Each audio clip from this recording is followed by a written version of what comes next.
Good morning all of you, have a nice day. हम यहाँ पर लेकर आ गए हैं 15 फरवरी का करंट अफेयर्स।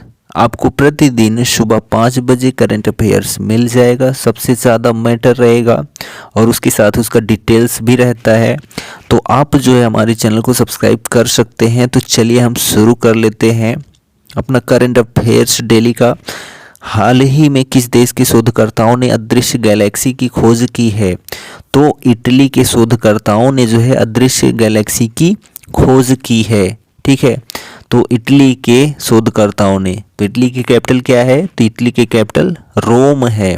ठीक है, नेक्स्ट देखिए यहाँ पर दूसरा कि हाल ही में हाल ने किस देश को पहला उन्नत हल्का हेलीकॉप्टर मार्क 3 दिया है? तो HAL ने किस देश को पहला उन्नत हल्का हेलीकॉप्टर मार्क 3 दिया है? तो मॉरिशस को दिया है। किसको दिया है? मॉरिशस को। तो HAL जो होता है, ठीक है, क्या होता है? हिंदुस्तान एरोनॉटिक्स लिमिटेड होता है, जिसकी स्थापना जो है 23 दिसंबर 1940 को बेंगलुरु में की गई थी। HAL, ठीक है, हिंदुस्तान एरोनॉटिक्स लिमिटेड। और जो यहाँ पर मॉरिशस है, तो मॉरिशस की जो कैपिटल है वो पोर्ट लुइस है, जो कि अफ्रीका का एक देश है। ठीक, उसके बाद आगे बढ़ते हैं। यहाँ पर देखिए हाल ही में किसने पहली फार्मूला ई रेस जीती है? तो पहली फार्मूला ई रेस जो है वो जीन एरिक वर्गेन ने जीती है। किसने जीती है? जीन एरिक वर्गेन ने। नेक्स्ट यहाँ पर देखिए कि हाल ही में किसे ICC player of the month चुना गया है? तो ICC यानी इंडियन क्रिकेट काउंसिल जो है प्लेयर ऑफ द मंथ चुना गया है। तो शुभमन गिल को जो है प्लेयर ऑफ द मंथ चुना गया है। ठीक है, तो ICC के अध्यक्ष जो हैं वो ग्रेग बार्कले हैं। ठीक है, जो ICC के अध्यक्ष हैं वो कौन है? ग्रेग बार्कले हैं, और ये दूसरी बार जो हैं ICC के अध्यक्ष बने हैं। ठीक है, उसके बाद आगे बढ़ते हैं हम। यहाँ पर देखिए कि हाल ही में जारी वर्ल्ड हैप्पीनेस इंडेक्स 2023 में कौन शीर्ष पर रहा है? तो वर्ल्ड हैप्पीनेस इंडेक्स 2023 में जो है कौन फर्स्ट नंबर पे रहा है? तो फिनलैंड जो है वो फर्स्ट नंबर पे रहा है। हंसने की दुनिया में सबसे ज़्यादा हंसने वाला देश फिनलैंड है, खूब मज़े करते हैं। और दूसरे नंबर पर जो है वो डेनमार्क है। ठीक है, डेनमार्क दूसरे नंबर पर डेनमार्क है वर्ल्ड हैप्पीनेस इंडेक्स 2023 के अनुसार। ठीक है, और जो हमारा भारत देश है वह जो है 136वें स्थान पर है। किस स्थान पर है? 136वें स्थान पर है हमारा भारत देश वर्ल्ड हैप्पीनेस इंडेक्स 2023 के अंतर्गत।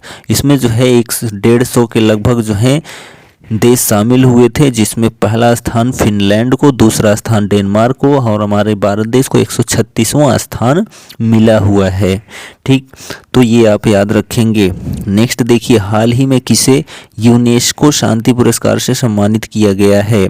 तो यूनेस्को शांति पुरस्कार से जिसको सम्मानित किया गया है वो जर्मनी की पूर्व चांसलर रह चुकी हैं एंजेला मर्केल जो है, इनको जो है यूनेस्को शांति पुरस्कार से सम्मानित किया गया है।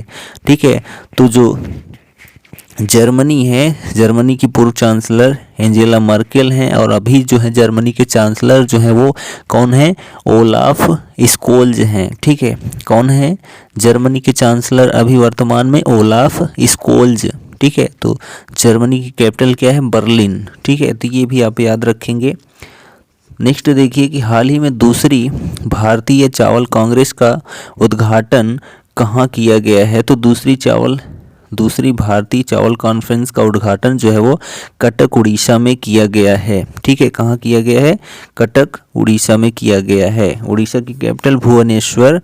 ठीक, आगे बढ़ते हैं। यहाँ पर देखिए कि हाल ही में जो है चक्रवात गैब्रियल चक्रवात गैब्रियल ने किस देश को अपनी चपेट में लिया है? तो चक्रवात गैब्रियल ने जो है न्यूजीलैंड को जो है अपनी चपेट में लिया है। ठीक है, तो न्यूजीलैंड जो है ऑप्शन आपका सही हो जाएगा। और न्यूजीलैंड की कैपिटल जो है वेलिंगटन है। ठीक है, क्या है? वेलिंगटन। और यहाँ के जो प्रधानमंत्री हैं वर्तमान में वो क्रिस हिपकिंस हैं। वर्तमान में जो न्यूजीलैंड के जो है प्रधानमंत्री हैं वो क्रिस हिपकिंस हैं। ठीक है, तो नेक्स्ट हम आगे बढ़ते हैं कि हाल ही में किसे महाराष्ट्र भूषण पुरस्कार से सम्मान किया गया है? तो महाराष्ट्र भूषण पुरस्कार से सम्मानित जो है अप्पा साहेब धर्माधिकारी को किया गया है महाराष्ट्र भूषण पुरस्कार से सम्मानित एकनाथ शिंदे के द्वारा। नेक्स्ट देखिए कि हाल ही में जो है वर्ल्ड बैंक ने भूकंप प्रभावित तुर्की के लिए कितने अरब डॉलर की सहायता की घोषणा की है? तो वर्ल्ड बैंक के बारे में हम जान लेते हैं। तो वर्ल्ड बैंक की स्थापना जुलाई 1944 में हुई थी और इसका जो मुख्यालय है वो वाशिंगटन डीसी में है। अभी वर्तमान में जो अध्यक्ष हैं वो डेविड मालपस हैं। वर्ल्ड बैंक के वर्तमान में अध्यक्ष डेविस मालपस हैं। ठीक है, और मुख्यालय वाशिंगटन डीसी और स्थापना जुलाई 1944 में। ये क्या करता है? वर्ल्ड में यानी संसार में जो है जिनको भी किसी प्रकार की सहायता चाहिए होती है, ठीक है, किसी आपदा के थ्रू या किसी भी थ्रू से, वो वर्ल्ड बैंक जो है उनको अनुदान प्रदान करता है। तो देखिए यहाँ पर वर्ल्ड बैंक ने भूकंप प्रभावित तुर्की के लिए कितने अरब डॉलर की सहायता की? तो 1.87 अरब डॉलर की जो है सहायता की घोषणा की है विश्व बैंक ने। ठीक है, किसकी सहायता की है? तो तुर्की की यानी टर्की की। तो टर्की के बारे में हम जान लेते हैं। तो जो तुर्की है उसकी जो कैपिटल वो अंकारा है। क्या है? अंकारा। तुर्की की कैपिटल क्या है? अंकारा है। ठीक है, और यहाँ पर जो है भूकंप से 10 फीट जो है ये तुर्की जो है खिसक गया। 10 फीट भूकंप की वजह से यह देश जो है खिसक गया, वो भी द्वीपीय देश है। और यहाँ पर जो तीव्रता थी भूकंप की वह जो है 7.8 थी भूकंप की तीव्रता। रिएक्टर स्केल पर जो है 7.8 तीव्रता थी, यानी कि भूकंप को मापा किस पर गया? रिएक्टर स्केल पर। तो 7.8 इसकी तीव्रता थी और यह जो टर्की देश है ये 10 फीट खिसक गया।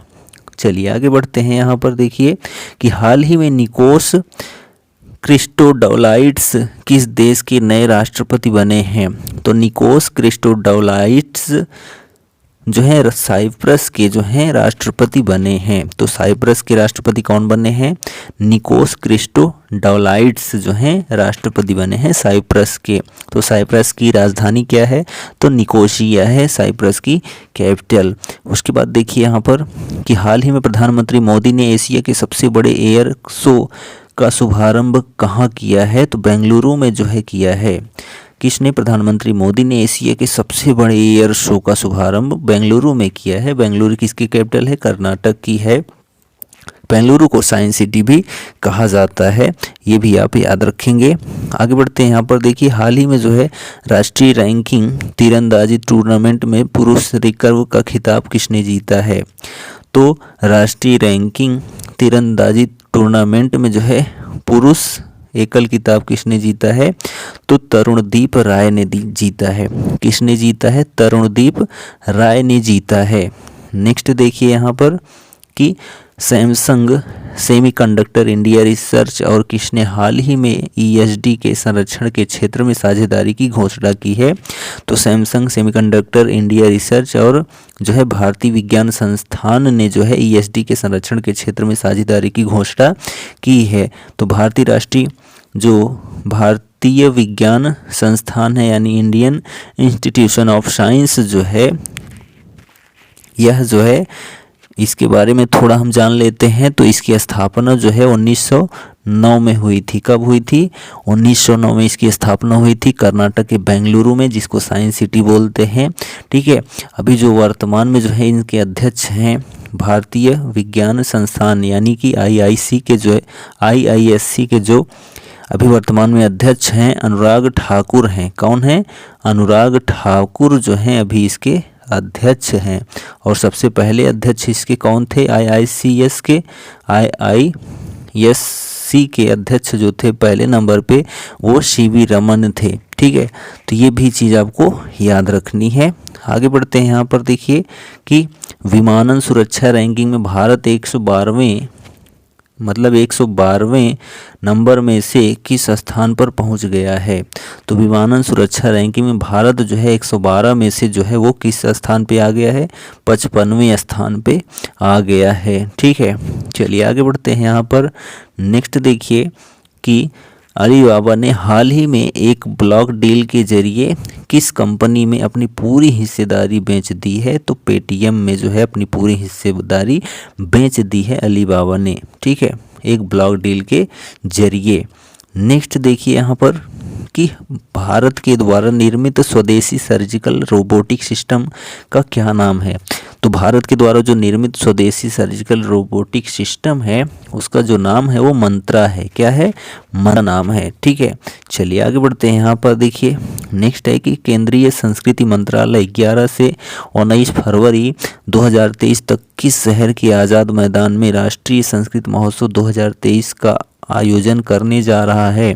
तो केंद्रीय संस्कृत मंत्रालय 11 से 19 फरवरी 2023 तक मुंबई शहर के आज़ाद मैदान में राष्ट्रीय संस्कृत महोत्सव 2023 का आयोजन कर रहा है। ठीक है, तो मुंबई किसकी कैपिटल है? तो महाराष्ट्र की है। एकनाथ शिंदे यहाँ पर मुख्यमंत्री हैं। मुंबई जो है भारत का सबसे बड़ा प्राकृतिक बंदरगाह है, ये भी आप याद रखेंगे।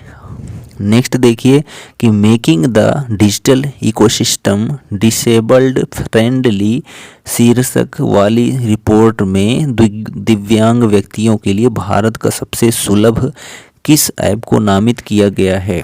तो making the digital ecosystem disabled friendly शीर्षक वाली रिपोर्ट में दिव्यांग व्यक्तियों के लिए भारत का सबसे सुलभ जो ऐप है वो व्हाट्सएप है। ठीक है, कौन है? व्हाट्सएप है।